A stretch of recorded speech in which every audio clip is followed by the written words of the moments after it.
Welcome to the Den, the Dark Entertainment Network. I'm the Gothic Rose, and you can find me live on TikTok every Wednesday at 7 p.m. Eastern Standard Time.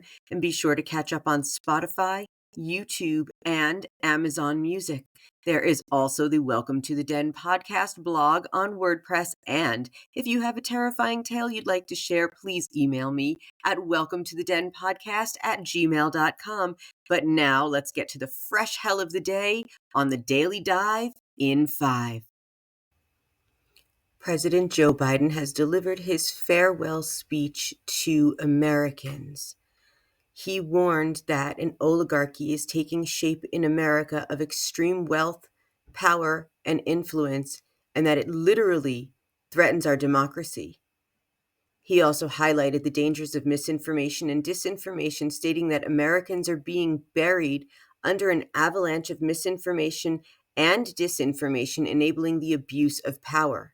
He stressed the need to hold social platforms accountable to protect democracy from the abuse of power. President Biden's speech was a call to action for Americans to stand up against these threats and safeguard their democracy. He urged the nation to remain vigilant and committed to the principles of freedom and justice.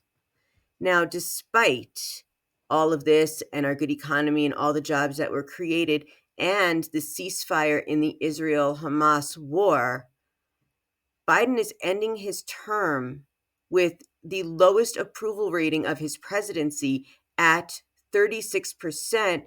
But for comparison, Donald Trump's lowest approval rating was 34%. But he will be inaugurated again, of course, on January 20th. And weirdly, or maybe not weirdly, because he wants the app to stick around, TikTok CEO Shu Chu is set to attend Trump's inauguration as the app faces this potential ban. But here is Biden doing everything in his power to stop the ban now. Trump also has a blacklist ready, and there's also now a rift within MAGA. Pam Bondi might be on this blacklist at some point because she disagrees with this blacklist and the enemies list, like Kash Patel, who is a severe MAGA supporter, believes in it. Let me know what you think. Pam Bondi may not even be confirmed.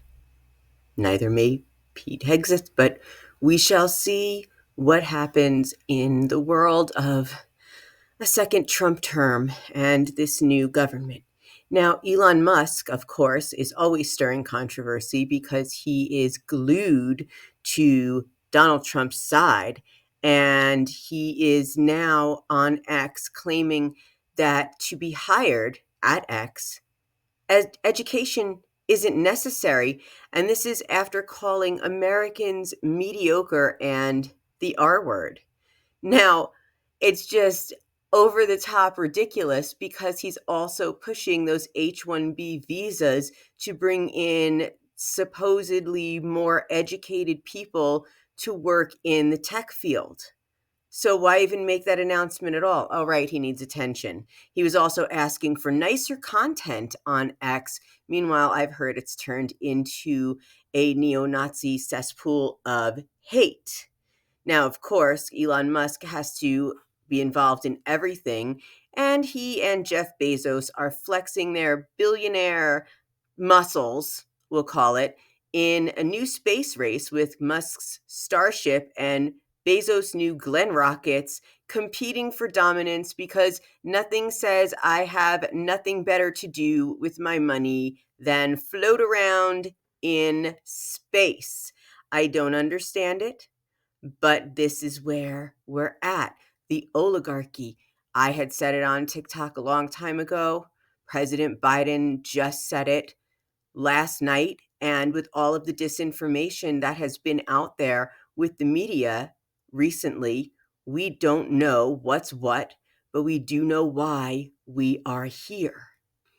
The oligarchs own the Washington Post, Fox News, CNN, MSNBC. They tell them what programming to put out there. Even the opinions of some of these really right wing or really left wing reporters and journalists could possibly be edited. We don't know. What we do know is that legacy media is now dying, with more people opening their eyes to what's going on in this country and in the world. So, with that, I hope that you follow along for my daily dive in 5, the fresh hell that goes on in the world. And thank you so much for joining me on this episode in the Den.